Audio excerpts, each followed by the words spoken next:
Close eyes for a moment and try to imagine the smell of the Pleistocene epoch.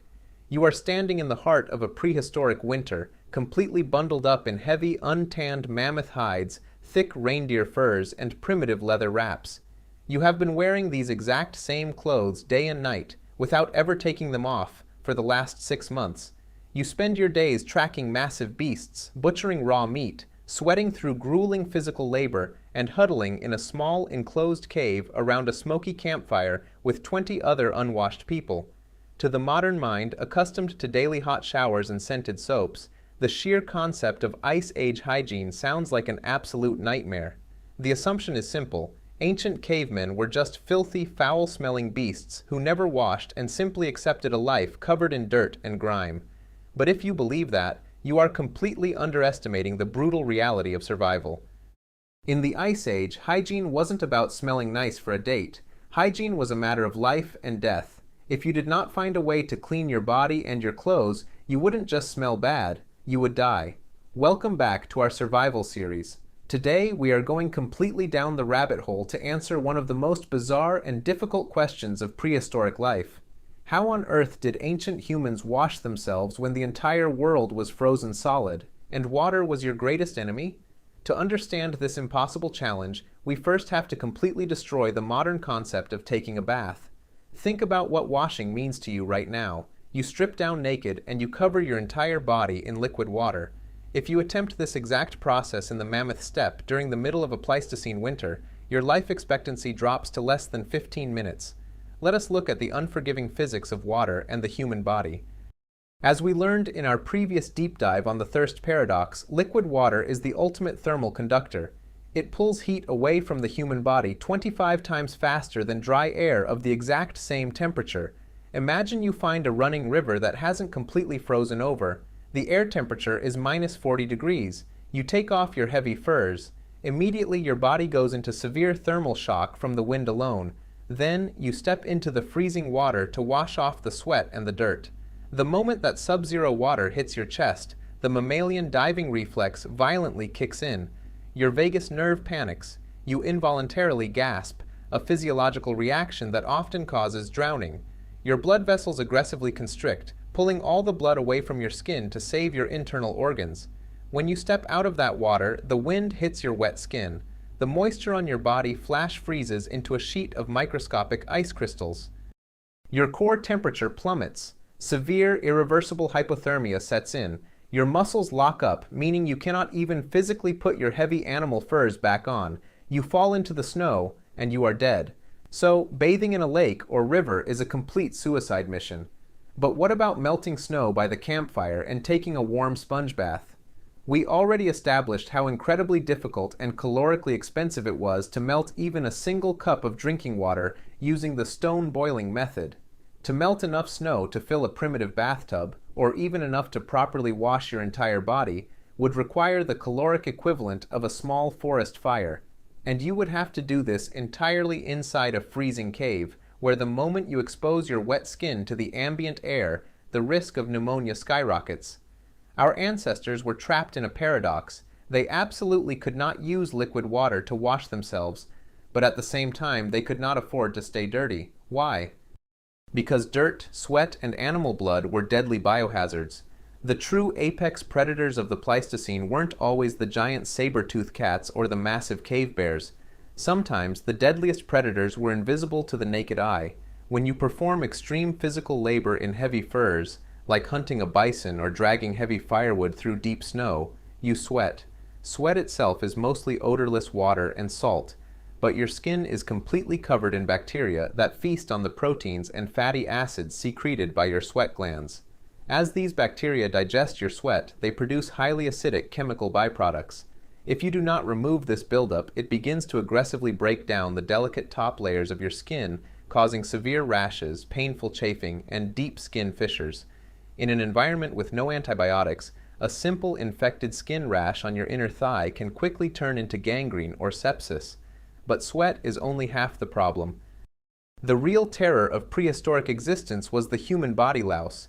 Unlike head lice, body lice live exclusively in the seams and folds of your clothing, crawling onto your skin to feed on your blood before retreating back into the warm furs to lay eggs. If you wear the same unwashed mammoth hides for 6 straight months, body lice will multiply by the tens of thousands. They are the primary vector for horrific, highly lethal bacterial diseases like epidemic typhus. If a typhus outbreak spreads through your small tribe of 20 people huddled in a cave, it will wipe out half the population in a matter of weeks. Therefore, killing these parasites and cleaning the skin was a mandatory daily chore of survival. They had to get clean, but they couldn't get wet. How did they do it? They engaged in extreme prehistoric chemistry. The first and most important method of Ice Age hygiene was the smoke bath. To a modern human, standing in thick, heavy smoke to get clean sounds entirely backward. But to the prehistoric mind, smoke was the ultimate antiseptic. When you burn specific hardwoods, damp leaves, or coniferous pine branches, the resulting smoke contains phenols and formaldehyde. Phenols are powerful organic compounds that are highly toxic to microorganisms. In fact, in the late 19th century, modern hospitals used carbolic acid, which is a phenol, as the very first surgical antiseptic. Formaldehyde is a powerful chemical preservative and antibacterial agent.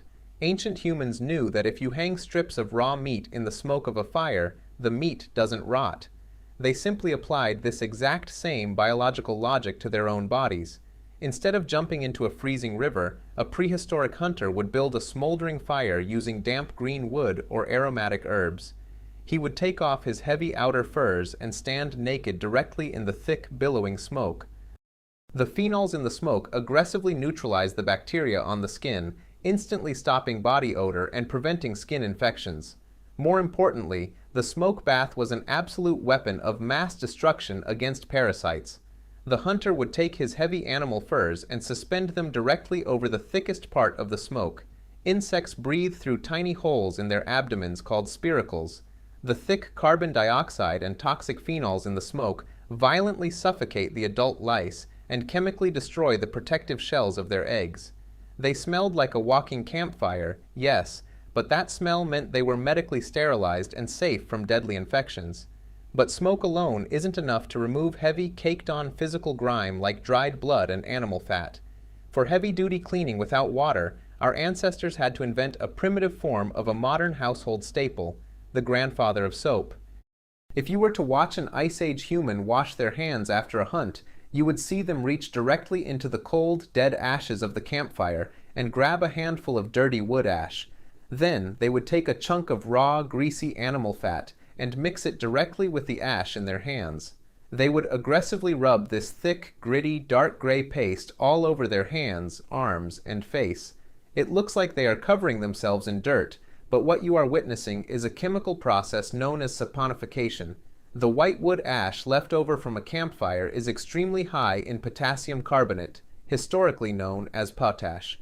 When this highly alkaline potash is mixed with water, even just the microscopic moisture found in human sweat, it creates a highly corrosive substance called potassium hydroxide, or lye.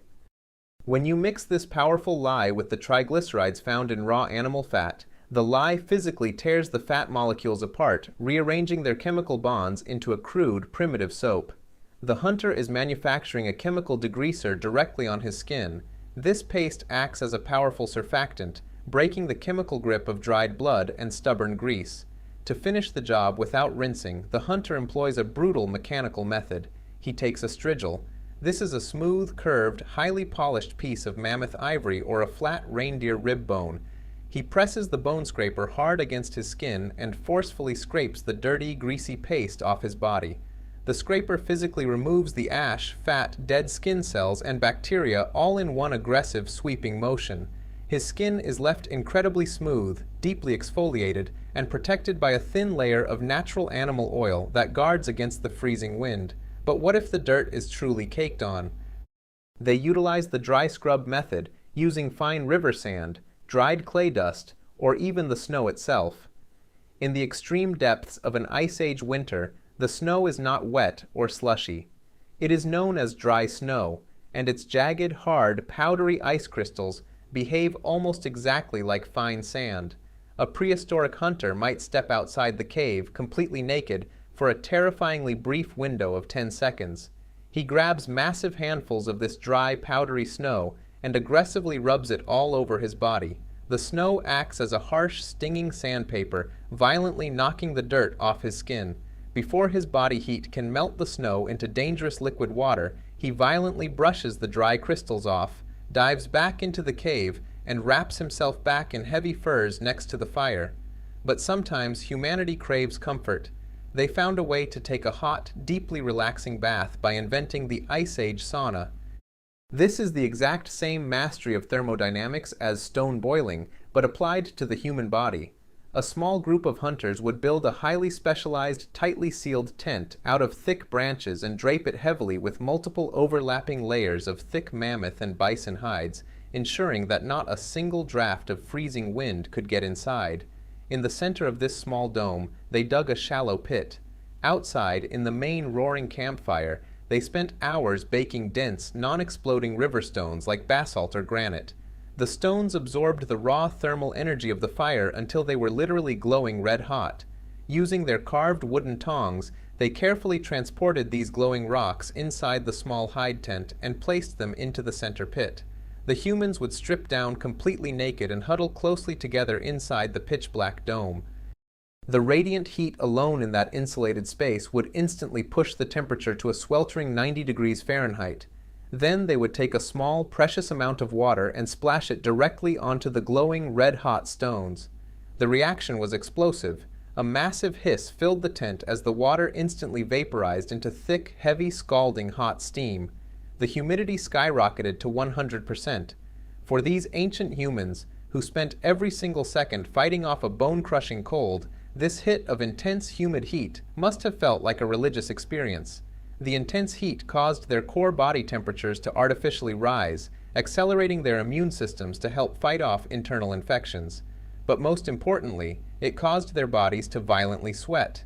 This deep therapeutic sweat aggressively forced their pores to open wide, acting as an internal shower that flushed out deeply trapped dirt and toxic bacterial acids. When they could no longer take the heat, they would crawl out of the hide tent and immediately grab their smooth bone strigils.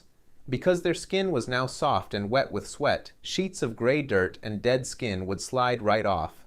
They would rapidly dry themselves with soft rabbit furs, put their heavy mammoth hides back on, and sit by the fire perfectly, biologically clean. So, the next time you step into a hot shower and easily lather up a bar of sweet-smelling soap, take a second to appreciate the absolute luxury of that moment. You are enjoying a biological luxury that our ancestors had to fight for with every ounce of their brilliant prehistoric intelligence. They didn't just survive the dirt and the cold, they mastered chemistry, thermodynamics, and extreme biology to keep themselves clean in a world that wanted them dead. They weren't filthy animals, they were the ultimate survival engineers. If this deep dive into prehistoric hygiene completely changed how you view our ancestors, make sure to hit that like button and subscribe to the channel. Let me know in the comments below which Ice Age survival tactic you want me to break down next. Stay warm, stay clean, and I will see you in the next one.